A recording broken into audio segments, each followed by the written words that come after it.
Hello guys, bersama saya lagi dalam Alright Nopal Channel. So, ini dia pendedahan panas untuk part yang kedua sahabat semua, berkaitan dengan skandal One Bestarinet. Jadi ini melibatkan bekas Perdana Menteri ya, Muhyiddin Yassin ya, dan ketika beliau menjadi Menteri Pendidikan di Kementerian Pendidikan, dan juga Mahathir ketika menjadi Perdana Menteri ya, kali yang kedua.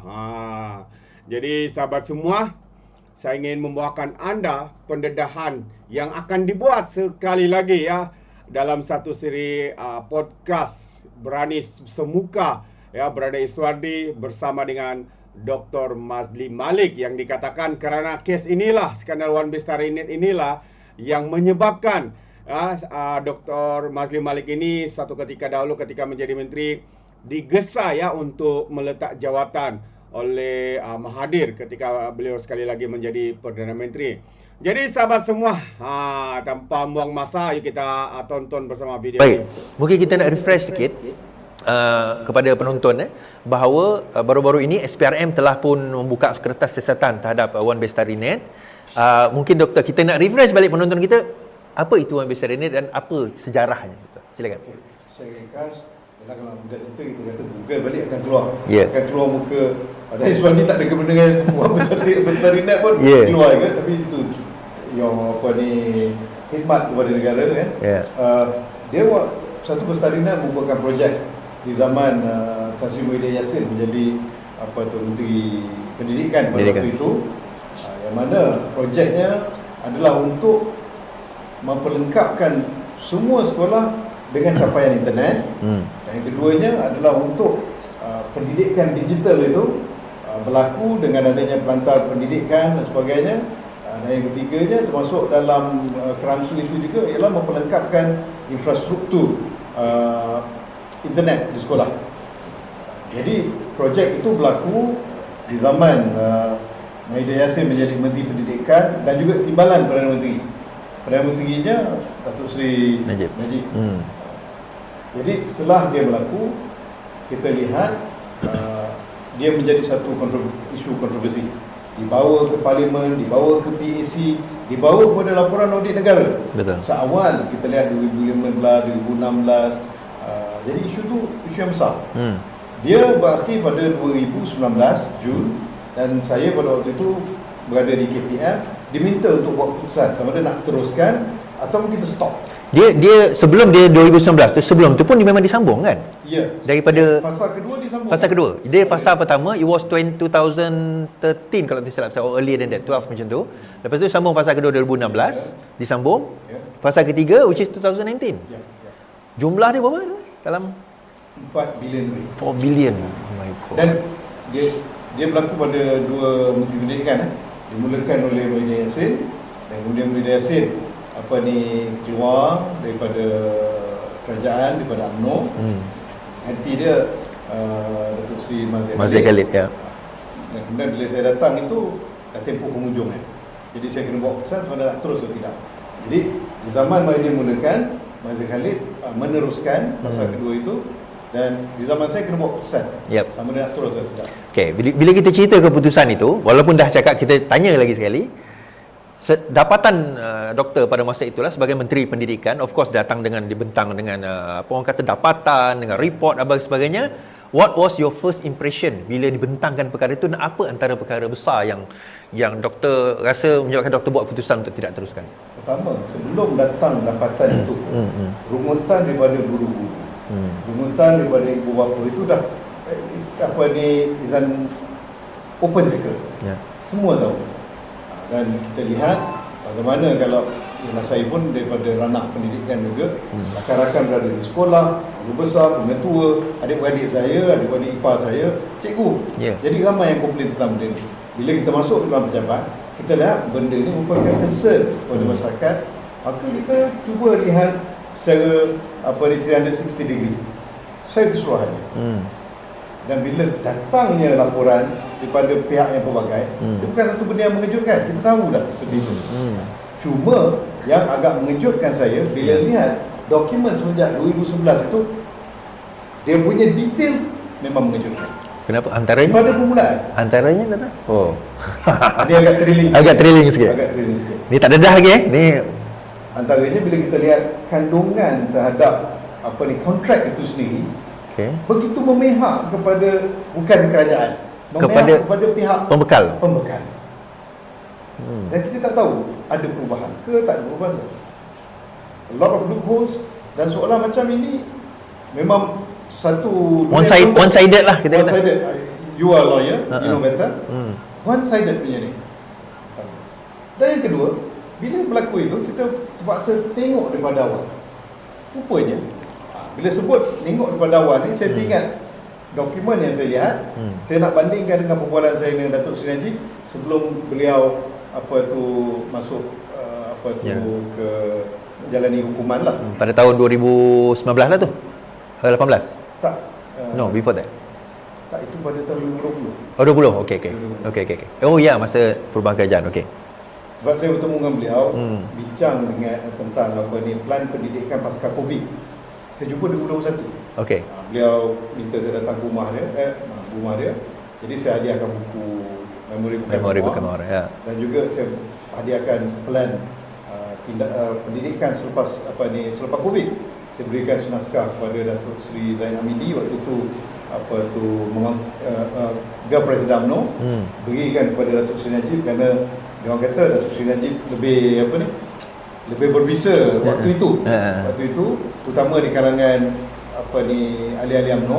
Jadi kalau kita bawa sesuatu berkaitan pendidikan, kalau beliau push benda tu lebih saya bawakan kepada Datuk Ahmad Maslan. Pada waktu itu dia menjadi ketua WIP BN di Parlimen, berikan kepada Tan Sri Mahyudin sendiri sebagai PM, berikan kepada Razif Jidin sebagai Menteri Pendidikan, berikan kepada Nuraini sebagai Pendidikan Tinggi, dan berikan kepada Ketua Pembangkang.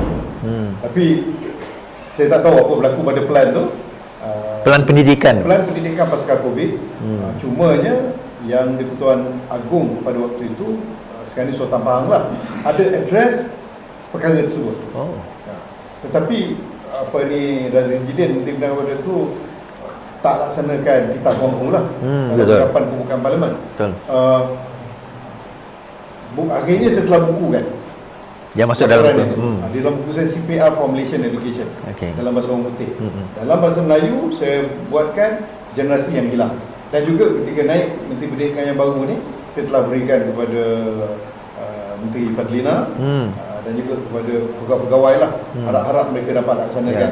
Dan menteri pun baru announce berapa ratus ribu daripada kalangan pelajar, I think tahap 1 yang masih lagi tidak menguasai 3M. Saya telah sebut 2021 lagi. Beratus ribu. Ini memang bahana si Razif Jidin lah yang lemah, dan juga pada waktu itu pimpinan KPM yang dilantik bukan di kalangan orang yang layak. Saya berada kat situ, tahu lah siapa yang layak, siapa tak layak, dan orang yang dilantik tu bukan orang yang sepatutnya berada kat situ. Orang yang bagus. Saya tak serang peribadi, tetapi untuk handle keadaan Covid waktu itu dan pasca Covid, kita perlukan orang yang lebih cekap, dan malangnya Razif Jidin melantik orang yang kurang sesuai di tempat itu. Tanpa saya sebut apa-apa nama lah. Dan akhirnya hari ni dah 2021, 2024 masih bicara perkara yang sama. Masih lagi cerita yang keciciran, masih lagi tak boleh menguasai 3M sebagainya. Okey, balik cerita. Datuk Seri Najib beritahu saya. Dia tanya saya, macam mana isu besar ni Saya kata Datuk Seri PM waktu tu tahu. Dia kata, ya. Dia kata Mahyudin tulis surat pada saya, minta paksa suruh buat benda tu. This is 2016? No. Surat tu pada 2011. Oh, 2011. Ya. Awal masa fasa awal tu. Saya ada bukan fasa kedua. Surat tersebut. Oh, fasa pertama. Ya, fasa pertama. Sebab sepatutnya di waktu itu dihabiskan projek Schoolnet, kalau masih ingat lagi. Betul, Schoolnet itu patutnya dihabiskan, barulah nak bawa yang baru. Atau itu sepatutnya, tetapi Mahyudin pada waktu itu TPM dan juga PM TPM dan Menteri Pendidikan telah tulis surat kepada Datuk Seri Najib sebagai PM untuk segerakan itu. Segerakan projek yang baru Bestarinet ni. Jadi saya lihat dokumennya. Surat tersebut memang saya tahu. Dia macam paksa lah kita kata. Suratnya KPM boleh check, menteri boleh check, Okey. apa ni KSU boleh check. Kalau dah tak ada surat itu pun, saya harap-harap pihak Datuk Seri Najib mungkin ada simpan. Oh, okey Okey, kalau Okey. tak ada pun, saya yakin di pihak SPRM mungkin telah ada kopi surat tersebut. Tapi itu tak terkejut lagi. Okey. Itu tally dengan apa Datuk Seri Najib cakap.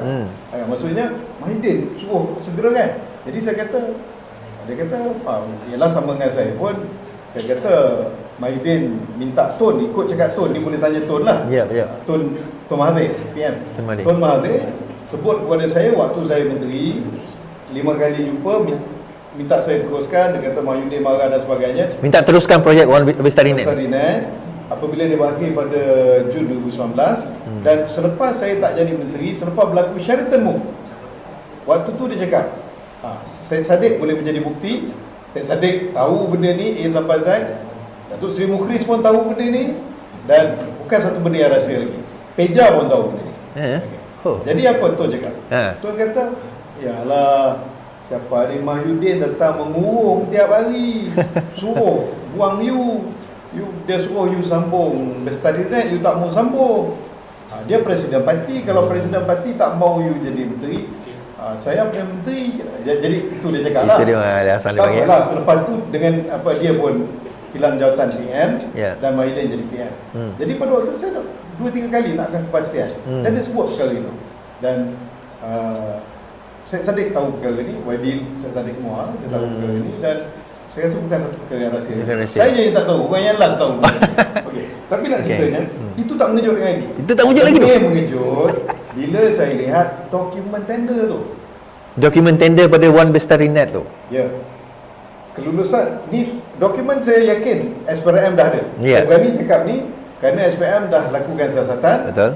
SPRM pun ada datang dia bertemu dengan saya, inginkan maklumat dan sebagainya. Dia ada macam interview Pegawai mereka datang, Tan Sri Azam pun berhubung dengan saya.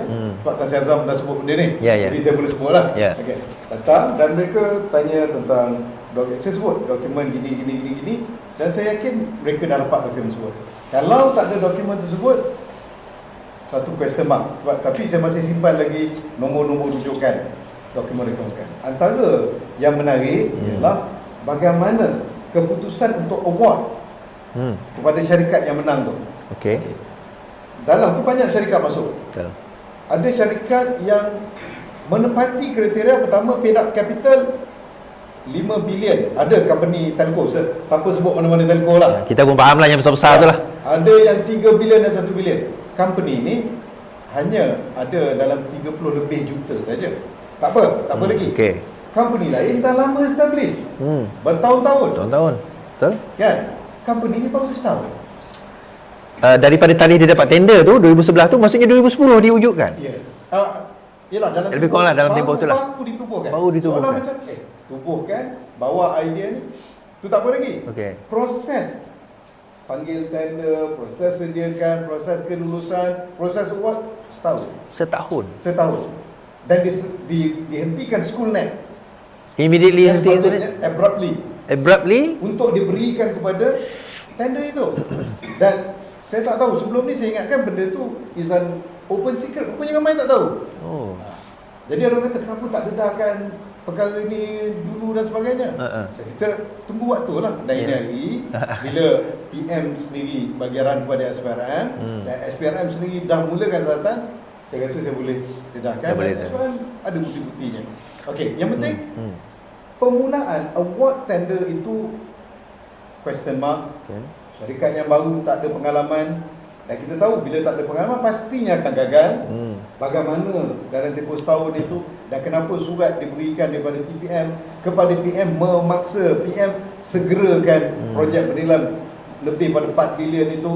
Yalah, kalau saya jadi PM macam Dr. Seri Najib, dia kata dah TPM tulis surat, dia pula Menteri Pendidikan. Dia Menteri Pendidikan, ya. Dah tentu dia lebih tahu apa yang terbaik untuk, kan? Yalah. Dia pun banyak benda. Banyak benda nak fikir, kan? Kan?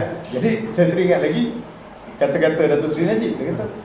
Dia kata saya penyamun lah, saya ambil duit Macam lah dia berising. You ingat dia berising ke dengan benda ni? Dia kata, Datuk Seri Najib lebih tahu.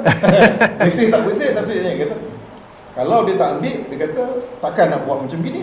Daripada awal sampai gini. Saya kata wallahualam. Datuk Seri Najib lebih tahu game ni. Saya orang baru, I'm a novice. Kata. Tapi itu antara mengejutkan. Jadi apabila gagal projek ini, dia satu unexpected consequences. Benda yang memang dah dijangka. Awak tergesa-gesa, company yang baru, kemudian benda yang boleh percuma kau jual. Frog VLE nilainya ratusan juta, kita tukar kepada Google Classroom free of charge. Kan? Di waktu itu dah menyelamatkan pendidikan di waktu COVID. Dan baru ni kesan saya luluskan gunakan Google Chrome secara percuma. Google datang di waktu PMX, tepat pada waktu itu membuat pelaburan. Bayangkan kalau pada waktu itu kita terus dengan Frog VLE lah sampai hari ini. Kalau saya teruskan Bestarinet, Google pun tak nak datang. Tapi tak apalah, Google mungkin dia lebih tertarik dengan PMX dan juga Madani. Tapi dia punya seed. Why? What brought Google to Malaysia? Sebelum ni dia tak ada pusat kat Malaysia. Tak ada. Pusatnya kat Singapura. Kita pernah pergi Singapura punya tu kan. Dia datang selepas kita buat Google Classroom. And Google can testify this. Kan?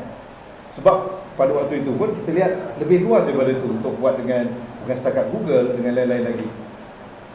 Jadi yang memeranjatkan itu banyak. Sebab itu bila datang keputusan yang profesional, sama ada laporan berkaitan Bestarinet, nak terus tak teruskan, kita dah sebut dulu ni, sebut lagi. Jadi KSU pada waktu Datuk Ghazali tanya, dia kata apa ni YB, ini laporannya. Memang cadangan daripada komiti, cadangan daripada kami pihak profesional untuk tidak teruskan. Dan pada masa itu ada pemantau ataupun auditor luar kan yang mengkaji benda tu kan before they give the report to you. You did both with one of them. Dan memang yang dilantik oleh KPM pun luar. Luar dan dalam KPM.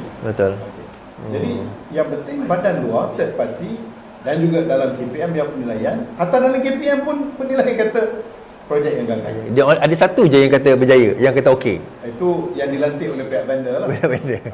Jadi sekarang ni dalam keadaan seperti itu, saya rasa saya ambil keputusan yang betul lah untuk tak sambungkan. Datuk Seri Najib masa Tan Sri Muhyiddin Yassin Mahyadin keluar daripada UMNO pada waktu itu 2015-16 macam tu, dia menuduh Datuk Seri Najib sebagai korup, sebagai orang yang ambil duit, 1MDB dan sebagainya. Tetapi sekarang ini rupanya benda ni terpalit kepada dia sendiri sebenarnya kan. What do you think? In a way lah kita kata. The first thing came into my mind is an English idiom, but I don't want to mention it here.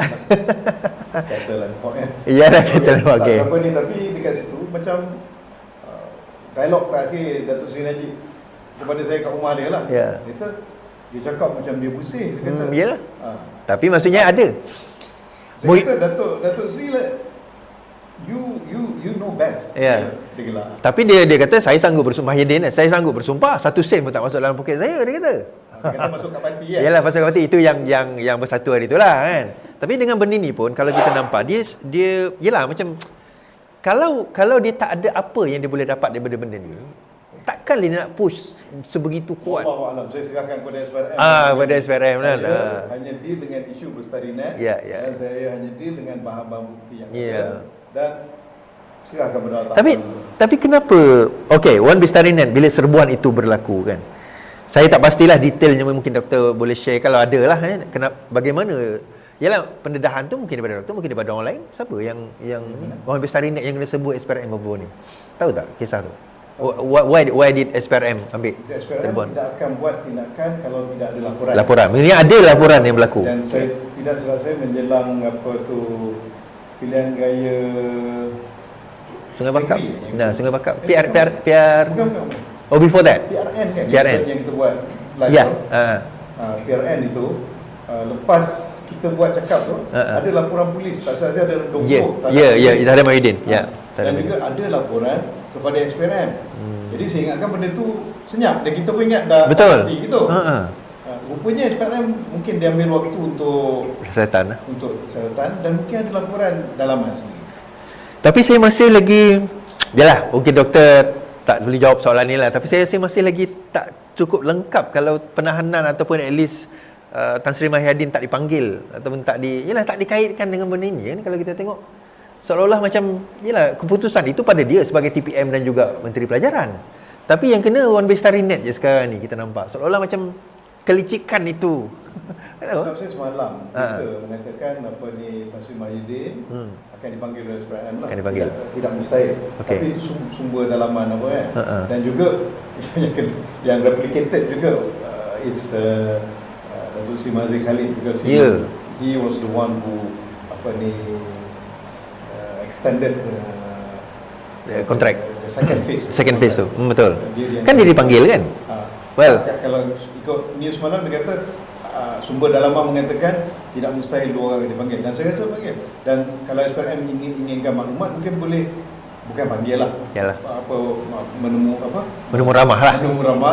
Kan mungkin boleh temu ramah Datuk Sri Najib sendiri. Betul. Ya. Betul. Dan menteri yang ada sekarang YBM Fadlina dan juga KSU mereka mungkin ada boleh membantu SPRM dengan segala bukti dan bahan dokumen sejak 2011. Doktor rasa bukti-bukti itu dulu pengalaman sebagai bekas Menteri Pelajaran ada?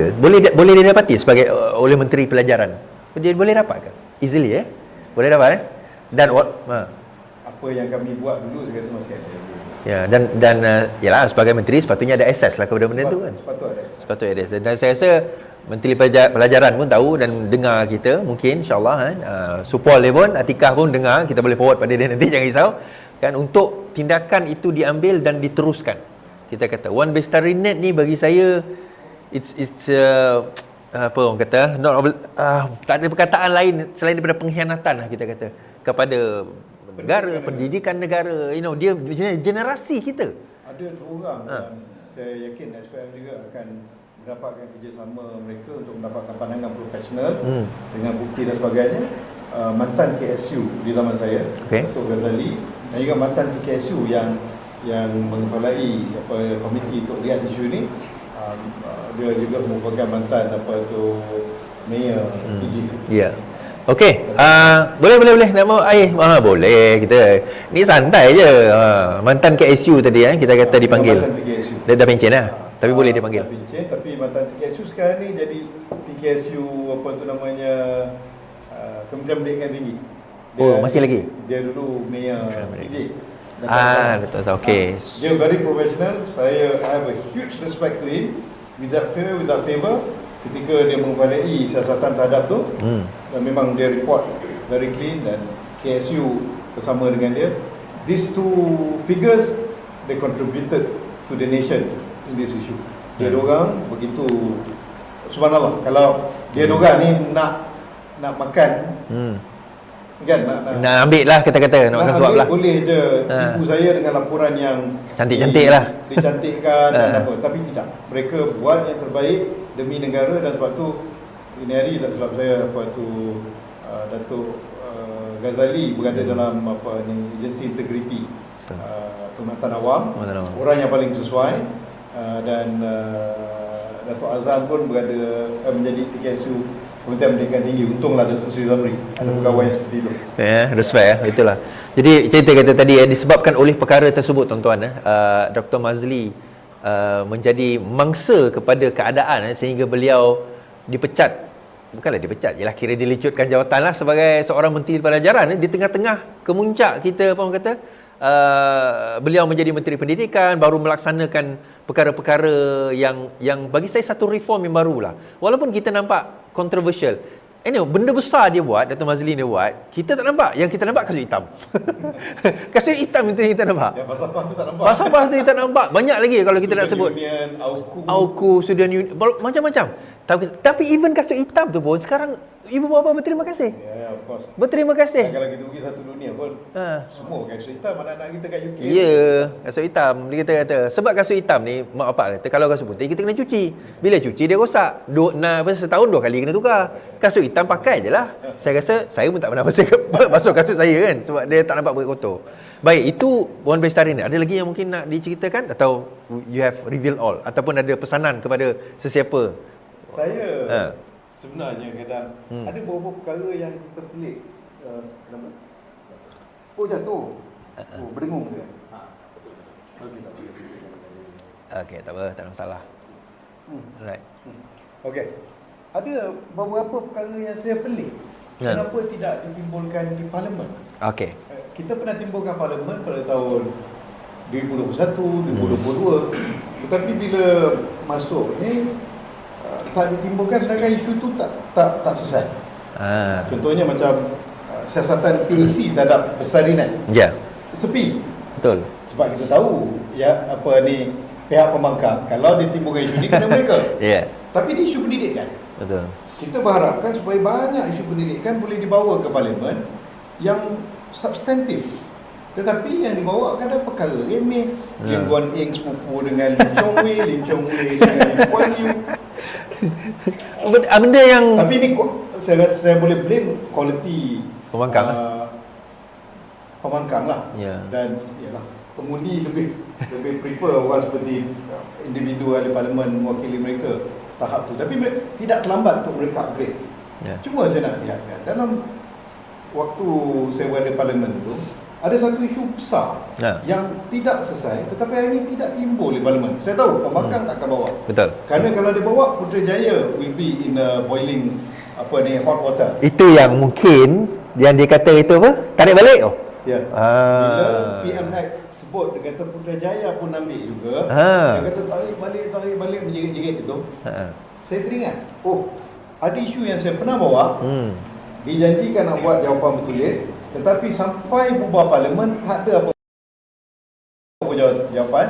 Hari ini pembangkang tak buat. Mungkin selepas ni saya cadang ahli parlimen daripada kerajaan boleh bawa untuk bantu YBM bongkarkan semula. Bantu YBM Pertina bongkarkan semula apa yang berlaku sebelum dia masuk ke dalam KPM. Apa tu cerita tu? Pertama sekali kan kita masih ingat Radius One. Pada 2021 saya pernah bawa isu bagaimana pada 2020 waktu PKP kementerian pernah award kepada satu syarikat ialah melalui tender terbuka yang bernama Radius One untuk membuat 800 konten TV pendidikan selepas pasca Covid ni. Mac 2021 sepatutnya selesai. Tapi tak ada. Saya bawa ke parlimen. Tak ada 800 tu tak ada. Tak disiarkan.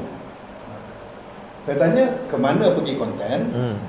Kemudian apakah ada bayaran tambahan? Siapa ownership pada konten? Dan bagaimana? Jutaan ringgit dah dia bayar masa tu. Bukan tak langsung, dia ada buat tetapi tak sampai 800. Tak sampai 800 ya. Kalau tak sampai 800, saya faham nak buat 800, 1.9 juta tak cukup. Total projek dia 1.9 million. Question is, duit tak ada bayar tau. Duit dibayar, duit itu sudah award, dah dibayar. Soalan saya di parlimen bukan duit dah bayar belum. Adakah bayaran tambahan sebab mereka tak boleh siapkan? Ya, betul. Biasanya macam itu. Biasanya macam tu, ya. Tidak dijawab. Menteri Pendidikan tak jawab, timbalan Menteri Pendidikan. Dua timbalan menterinya pada waktu itu pun tak jawab. Kemudian tiba-tiba muncul Didik TV. Ini cerita Radius One tak habis lagi. Radius One tak habis lagi dan sepatutnya hari ini, sepatutnya di waktu ini pembangkang bawa kembali isu tu, tapi mereka takkan bawa lah. Sebab kalau bawa zaman dia kena dia balik. Sebab tu kita kata kerajaan hari ini seronok kat parlimen. Sebab apa? These idiots would never ask the government about governance, about administration. They're just playing around with all this sentiment. Questions and sentiment. But what do you expect from bunch of clowns? They are becoming members of parliament. True. Siapa ni mereka takkan bawa kerana dia akan replicate dia akan implicate implicate diri mereka sendiri. Jadi isu Radius One patut dibawa kembali. Jadi MP ramai MP kerajaan yang muda-muda ni boleh bawa, tengok baliklah Hansard, tengok balik rakaman di YouTube, soalan-soalan saya tentang Radius One, cek kembali jawapan-jawapan, boleh persoalkan supaya bantu YBM Fadlina bongkarkan all the skeletons in the closet milik Razidin Putrajaya. Itu yang pertama. Timbul Didik TV. Didik TV ni again program pasca Covid lah ni. During Covid. Still during Covid ya. Recovery lah. Masa kerajaan lama lagi. Pada waktu tu di-awardkan kepada Media Prima. Tak silap saya 70 juta. Okey. Okey, tender terbuka apa semua biasalah. Okey lah. Persoalannya, Ha. di zaman PH ada deal antara saya dengan Gobin waktu tu KPM. PH 1.0 ni. 1.0 lah masa awal. Awal Masa Dato' jadi menteri pilihan. Okey. kajian PH. Ya. Itu je lah. Itu je lah. Kajian pemaduan. Okey. Deal antara G2G lah, antara ministry to ministry untuk kita gunakan salah satu saluran milik RTM sebagai TV pendidikan. Jadi kalau duit pun kita bayar pada kerajaan. So G2G free berkira. Well, dia circulate around tu je lah. Kod aku free lah. Free lah. Mereka ada facility dan sebagainya. Ya. Kita ada kebakaran. Jadi kalau ada hak milik pun tak timbul hak milik lain. Betul. Kalau hak milik RTM pun hak milik kerajaan. Kerajaan juga. Hak milik bersama pun hak milik kerajaan. Sebab at the end of the day, the taxpayers money that we use will go to the right hands. Betul. Tapi isunya delivery ya. Benda itu saya pernah tanya kan. Waktu Saifuddin, Datuk Saifuddin menjadi Menteri Penerangan. Saifuddin Abdullah. Bukan Saudara Nasution. Saifuddin Abdullah menjadi Menteri Penerangan. Saya tanyakan, dia kata apakah status tentang satu saluran yang akan disediakan untuk TV pendidikan di Parlimen, boleh cek Hansard. Dia jawab kata memang ada. Memang sedia. Maksudnya your deal awal dengan Gobin tu memang diteruskan. Dan bila saya bertemu dengan Datuk Saifuddin pun, beliau jelas sudah tu. Dia kata nantilah, dia kata dia deal dengan Razif Jidin. Apabila diumumkan Didik TV, awalnya sebelum tu mereka pernah gunakan OK. Betul. OK Astro. RTM. RTM ya. Sekejap je untuk masukkan bahan-bahan radio semua tadi. Yang tak cukup. Yang tak cukup. Tak cukup 800 Ya. Kemudian berhenti, tiba-tiba muncul Didik TV. Didik TV, media prima, alhamdulillah kita tak ada masalah dengan mana-mana syarikat. Persoalannya, yang tadi tak selesai ni kau buat apa? Keduanya, kita dah ada deal dengan OK, kenapa kau buat pada swasta? Betul. Dan wallahualam bisawab, kita dapati pada waktu itu laporan dalam sepatutnya deal di antara KPM yang diketuai oleh BSTP dengan pihak pihak yang ingin menjadi vendor dan menawarkan khidmat. Macam mana ketua korporat pada waktu itu boleh ada dalam meeting? Ketua korporat untuk KPM, Kementerian Perdagangan Malaysia ada di dalam meeting. Ada dalam meeting. Okey. Dan saya tak perlu sebut mana-mana nama. Yalah. Tapi ini antara persoalan-persoalan yang Razif Jidin tak jawab waktu di Parlimen di waktu itu. Dari ini dia tak jawab lagi lah, belum bukan Menteri Pendidikan. Tetapi kenapa tak ada orang nak tanyakan Menteri Pendidikan sekarang tentang apa yang berlaku di zaman itu? Kenapa? Penggunaan dana awam berlaku. Betul. Dan sehingga hari ini akan diteruskan. Dia still continue kan? So project dah award. Dan benda tu berlangsung. Saya tak tahu sama ada akan di-renew lagi. Dan kualiti yang ada pada Didik TV itu saya tak mau persoalkan. Itu saya bukan orang broadcast atau sebagainya. So ada kontroversi ke tu? Cuma ada dua persoalan. Itu biarlah orang pendidikan. Cuma ada dua isu. Okey. Pertama, ialah berapa viewers yang tengok. Saya ada number tu. Dan saya pernah berikan kepada Menteri Pendidikan waktu dia awal masuk ke dalam pejabat. Viewers Didik TV tu? Ya. Menteri Fadlina saya beri, saya kata they are using KPM using taxpayers money. Okey. Tapi ini viewersnya. Adakah sesuatu yang okey, yang mengecewakan bagi doktor? Wallahualam, saya bukan orang pentadbiran, jadi saya dah lakukan saya punya tanggungjawab. Tak, maksudnya daripada segi viewership tadi tu? Mengecewakan. Sebab tak berbaloi dengan duit yang kita berikan. 70 juta itu. Dengan bilangan viewers yang kecil. Yang tengok kat terrestrial TV ni. Mengecewakan. Doktor rasa live saya lagi ramai ke TV tu lagi? Lagi ramai ya? Allah. Yang kedua. Okey. Dia orang akan cakap, dia kata, viewers banyak gini. Saya kata itu numbers you pick up from YouTube. Mereka park dekat YouTube. Tetapi park kat YouTube, ada dua. Mereka park dekat milik mereka. Jadi mereka boleh monetize. Dia boleh video di situ lagi. Boleh monetize. Dan benda ni bukan it's not a nuclear science lah. You pun tahu how we can monetize from of YouTube. Course, Saya je tak kerti nak monetize pada YouTube. Sebab tak ada hujan dari YouTube. Dia monetize bahan yang dihasilkan untuk KPM yang dia diterima bayaran. Dan untuk Delima punya portal, Delima ni KPM Delima, punya portal okey. yang digunakan untuk pendidikan digital, boleh lihat bahan-bahan di DTV hanya link. Kita klik akan pergi kepada mereka Yang private tadi tu. Private Dan tadi. mereka monetize. Ya. Sekarang ni dua isu saya timbulkan. Hak milik siapa konten ni? Okey, milik siapa? Sebab kita bayar. Betul. Saya tak tahu dia punya detail of the contract. Ya. Kalau dia of the contract, YBM boleh kongsikan dengan kita. Kan? Dan yang keduanya, dalam keadaan seperti ini, isu quality dan juga isu Ownership. ownership, dan kenapa duit yang dimonetize daripada ini ke mana? Whether pergi ke private atau yalah sebab kita ownership tadi kan? Ya, Isu ownership. Jadi duit tu pergi siapa? Pergi ke KPM ataupun pergi kepada vendor kita? Tahun 2021, 22 kata silap saya dalam parlimen doktor ada membagikan isu ini dengan timbalan Menteri Pendidikan pada waktu itu. Okey, kita viewer boleh tengok kat YouTube. Soalan doktor masa tu ialah pertama mengenai ownership satu, berapa dibelanjakan satu. Kedua ni bayaran kepada cikgu-cikgu tu. Adakah mengikut standard? Okey, now soalan saya. Dia kata, ini kita cerita pasal vaksin. Apa pula tanya soalan ini? Dia lari daripada itu. Padahal sebenarnya kalau ikut, bukan soalan ahli parlimen ni dia dah ada kan? Dia dah dibagi awal, betul tak? Bukan. Oh. Kita boleh tanya soalan spontan. berkaitan dengan subjek. Okey. Jadi itu pendidikan di waktu COVID. Vaksin juga termasuk pendidikan di waktu COVID. Sebab dia timbalan menteri. Yalah, betul. Jadi saya tanyakan, di waktu COVID dia kata tentang isu ini. Dan kena ingat tentang apa tadi masa waktu COVID ya. Bayaran kepada cikgu. Bayaran kepada cikgu. Yang cikgu ni cikgu ni dia kan dia jadi content provider, dia cakap-cakap cerita-cerita whatever content tu. So bayaran dia Itu tak dijawab. Ya. Dan jawapan bertulis pun tak ada. Okey, kan dia kata, ni jawab secara bertulis lah. Itu soalan saya, ada ke dapat jawab bertulis? Tak ada langsung. Sampai habis parlimen? Tak ada. Boleh ke macam tu kan? Menteri tak jawab kita. Kan?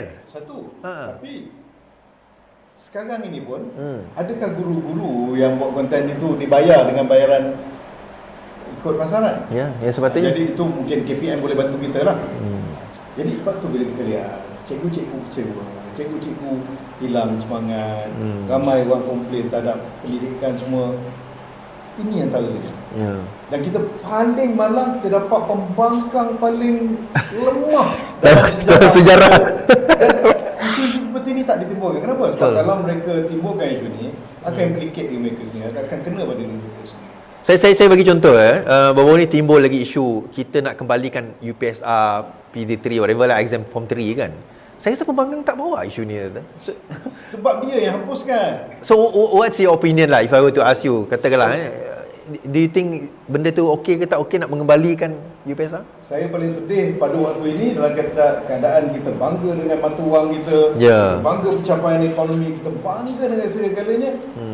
Bila pendidikan ni saya tak boleh komen apa-apa, tapi pembangkang kita lagi tak boleh diharapkan. Tak bawa langsung isu UPSR dan sebagainya. Yang patutnya kau yang hapuskan, kau yang bunuh dulu. Kau stand for the defense. Kau patutnya nasib baik kerana menteri yang ada sekarang ni dari KPM kekalkan kau punya keputusan. Ini kau sepatah haram pun tak cakap. Langsung. Ini adalah kau musnahkan masa depan negara. Kau musnahkan masa depan anak. Kemudian kau macam lepas tangan gitu. Betul. Ini manusia yang paling selamat sekarang lah. Dia tidak dipersoalkan terhadap benda ini. Betul. Tapi tak apa. Kita sebutkan. Waktu dihapuskan UPSR itu saya ada keluarkan kenyataan. Betul. Saya ada tulis kat dalam Facebook, saya ada tulis kat dalam Malaysia Gini, artikel itu. Saya kata dia dihapuskan dengan ada terburu-buru. Itu pada dia buat pada terburu-buru pada waktu itu. Pada waktu itu 2021. Tengok 21 around that time. Jadi pada waktu itu terburu-buru.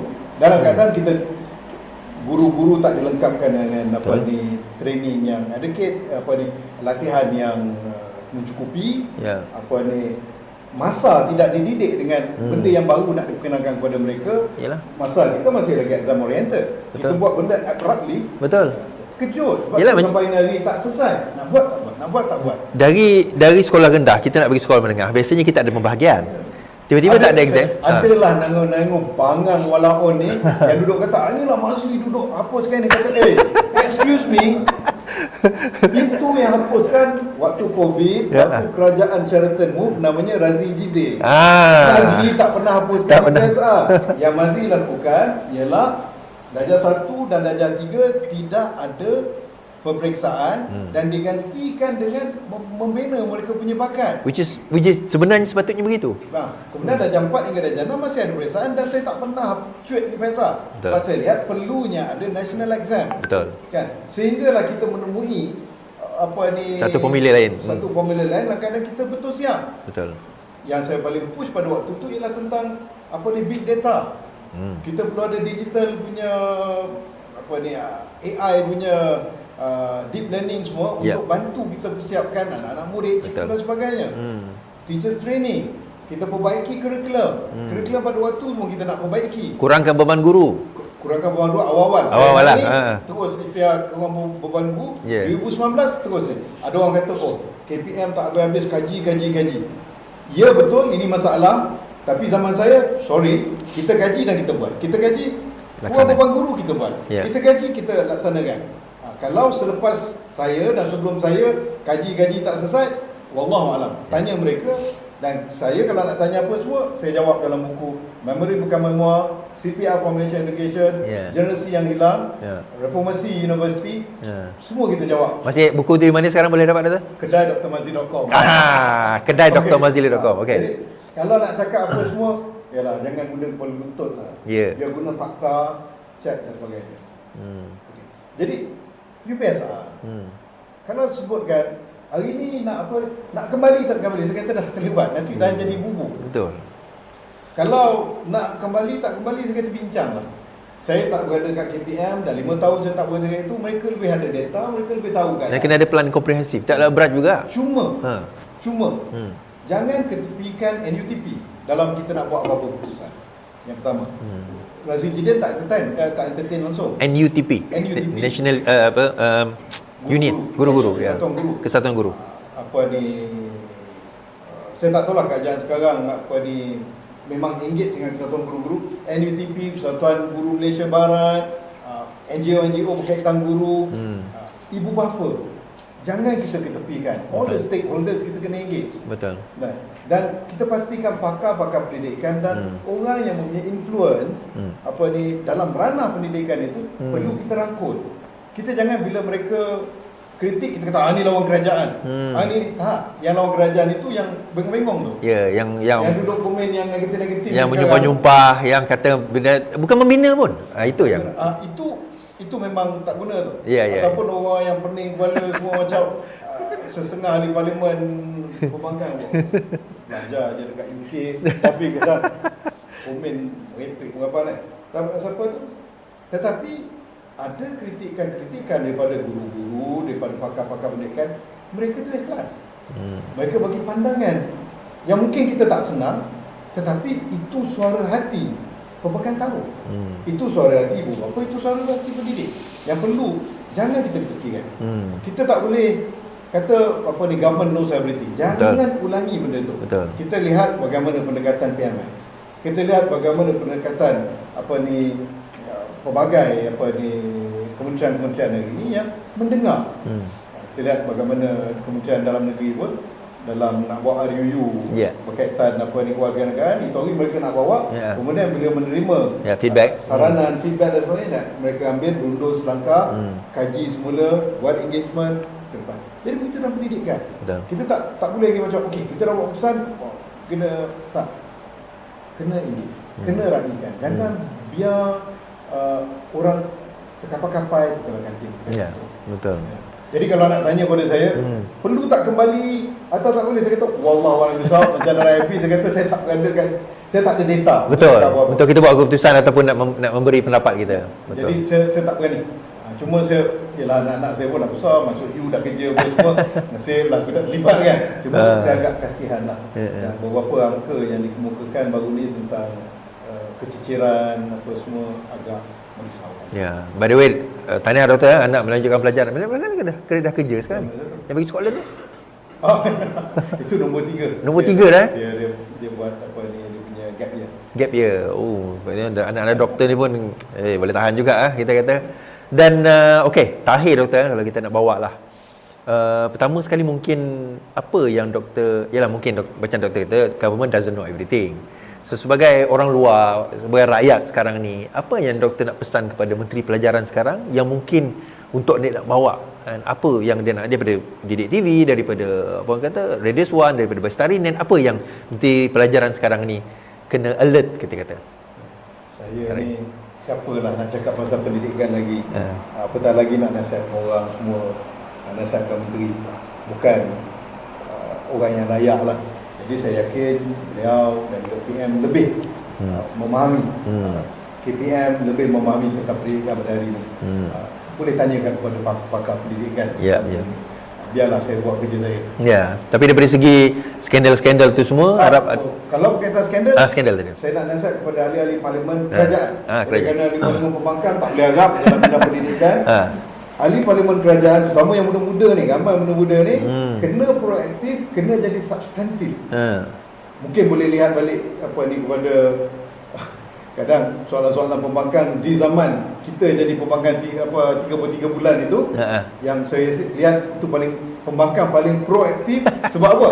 Ada bekas menteri jadi bekas menteri itu, dan bekas sama parti pula tu. Sama parti pula tu, ada bekas timbalan menteri yang bila kita argue sama ada dari segi apa, saya ingat waktu tu bila isu-isu KPD KK je, apa ni menteri Saifuddin Datuk Seri Saifuddin memang dia kasih sedapnya.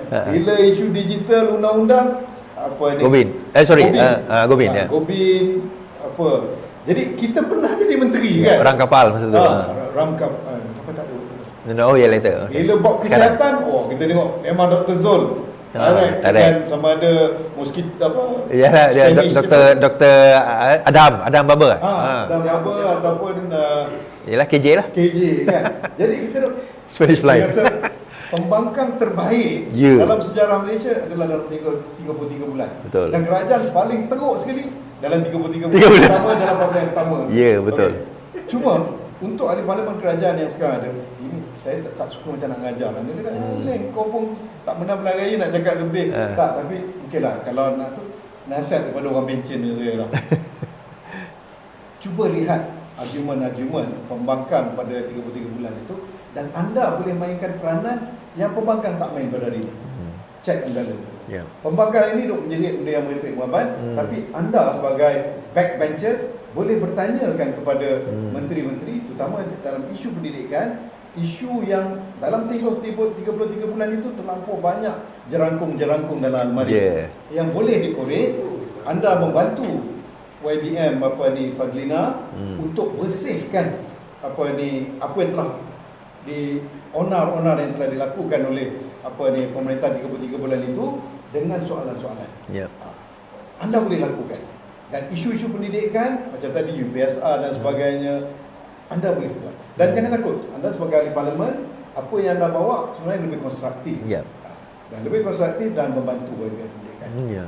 Dan bagi orang yang luar seperti saya, insan hina di pinggiran ni, kita buat kerja kita. Terjemah karya Iqbal, karya Iqbal, bagi KPM, PM kasih kat Perdana Menteri Pakistan. Esok kita nak terjemahkan karya lain, PM kasih ke orang, itu yang kerja kita. Itu je lah. Yelah, baik. Cuma ada orang kesian kat kita, jenguk-jenguk lah. Kalau tak ada, tak boleh kita buat kerja kita. Nasib baik Is panggil. Tak apa doktor, insyaAllah bagi saya okey tuan-tuan, bagi saya okey, terima kasih doktor. Dan bagi saya konklusinya begini, kita sebenarnya ramai di kalangan ahli-ahli parti kita, di kalangan ahli-ahli parlimen, bekas parlimen kita, bekas-bekas menteri kita yang mempunyai apa orang kata pemikiran kritis, pemikiran yang tinggi, antaranya Dr. Mazli Malik kan. Dan saya antara orang yang sentiasa menolak, bukan menolak jatuh, hati kata menolak untuk dia ke depan. Dr. Mazli, ada beberapa nama lain kan, Dr. Mujahid umpamanya, ada a few lah. Ni doktor ni, dia orang letak title doktor tu bukan beli tuan-tuan. Saya kenal Dr. Mazli ni, dia belajar UK, ambil PhD masa tu kan. Jadi kita nak orang-orang macam ni ke depan. Puji lebih-lebih saya bukan ada benda nak kasi. Sebab saya nak orang ke depan tu adalah orang yang betul memandu kita. Saya tak nak yang bawa kapal terbang kita ni, kapal terbang kat mana punat pun tak tahu. Kan, kita nak menumpang kan. Kita nak menumpang. Jadi biar orang yang betul ke hadapan, Kerana saya kata negara kita dah menuju ke arah yang betul, landasan yang betul. Nak laju lagi, kita lajakkan lagi dengan pemimpin-pemimpin ataupun pemikir-pemikir yang betul. Terima kasih doktor kerana bersama dengan saya. Terima kasih juga tuan-tuan dan puan-puan yang menonton, yang share, yang like, yang subscribe. Terima kasih yang bersama dengan kita di TikTok live ni. Dan kita berharap kita dah buat, alhamdulillah, banyak reform yang kita buat, tetapi bagi saya banyak lagi yang kita boleh baiki, yang kita boleh bawa ke depan, terutama dalam isu pendidikan, untuk memastikan anak-anak kita tidak lagi tercicir. Sebab bagi saya tuan-tuan, kalau generasi ini tercicir, kita akan ada gap di mana bila mereka dewasa, bila mereka mengambil workforce, kita kata ada masalah. Boleh ya. Baru terfikir satu. Okey, boleh. Ini bukan benda yang kontroversial apa semua. Ya. Cuma macam disebutkan tadi, dia terdetuk jantung saya. Okey. Itu nasihat kepada rakyat pendidikan. Saya rasa ini saya boleh cakap pasal pendidikan kepada ibu bapa di rumah, kepada pihak media, kepada semua sekali rakyat Malaysia, jadikan membaca dan berfikir kritis itu sebahagian daripada gaya hidup kita. Membaca. Kat rumah kena ada perpustakaan sendiri. Dan juga jangan lokek duit untuk membeli buku. Lokek duit tak nak beli Range Rover tak apa. Tapi untuk beli buku jangan lokek duit. Wajib nafkah kepada anak dengan belikan buku. Kalau isteri-isteri, suami tak belikan buku untuk anak-anak, boleh tuntut. Jangan minta cerai dia sudah. Dan boleh dapat pelepasan cukai pun kita. Baca. Dan saya tak cerita dekat live lagi Ada saya makan dekat Chicken Rice lah. Dekat Chicken Rice ada satu tempat dekat Bangi. Sedap. Boleh lah, sedap alhamdulillah. Tiba-tiba datang seorang pada saya, dia kata, Cik Suhadi, dia kata, saya peminat Cik Suhadi. Oh, ya ke? Tengok dia pakai pakaian Chicken Rice lah. Dia kata, kerja sini ke? Saya bagi kitchen. Oh, saya datang ni sebab nak bagi Cik Suhadi buku ni. Dia kata, saya balik sekejap tadi because I saw you, because I want to give you this book. Buku Inggeris bertajuk Word That Works. Dia penulis politician ni lah. So dia bagi kat saya tanya, dah baca ke? Saya tak baca sebab saya tak pandai bahasa Inggeris dia. Tapi dia bagi saya. So it took me like 3 days untuk baca buku tu. Very interesting. Point is tuan-tuan, kadang-kadang kalau kita rasa orang tu tak mampu, kita hadiahkan buku tu. Bukan saya kata tak mampu, tapi ialah kita tak tahu, hadiahkan dia buku untuk dia, biar dia membaca. Dan betul, saya setuju budayakan membaca, kerana membaca itu kita akan sekali dengan berfikir. Baik, itu saja daripada saya, daripada Dr. Alright, itu dia satu sesi yang sangat-sangat berguna sebenarnya bagi saya, dengan pendedahan panas, skandal Wan Bestarinet, turut terkait juga dengan semasa Raji Jidin menjadi Menteri Pendidikan, Didik TV menemui kegagalan juga sahabat-sahabat semua. Jadi walaupun tidak secara mendalam pendedahan ini, sebab isu ini sudah menjadi perhatian ataupun dalam siasatan pihak berkuasa, jadi banyak juga perkara yang dinyatakan oleh Dr. Mazli Malik berkaitan dengan skandal ini, yang saya percaya ramai di antara kita yang tidak mengetahuinya. Jadi itu saja apa yang saya boleh katakan. Terima kasih. Sekiranya anda mau melihat lebih lagi, anda boleh masuk ke YouTube channel Iswadi Murni Official. Video panjang ada di sana, dan kiranya juga anda mau berikan sebarang komen, pandangan berkaitan dengan isu ini, anda boleh berikan di dalam ruangan komen. Jadi terima kasih, izinkan saya untuk mengundurkan diri, dan seperti biasa peribahasa mengatakan, tak apa-apa kangkap 2 tahun keinginan. Dalam bahasa Melayunya, tepuk dada, tanya selera. Sekian saja daripada Alright Napa Channel, kita berjumpa lagi. Bye-bye.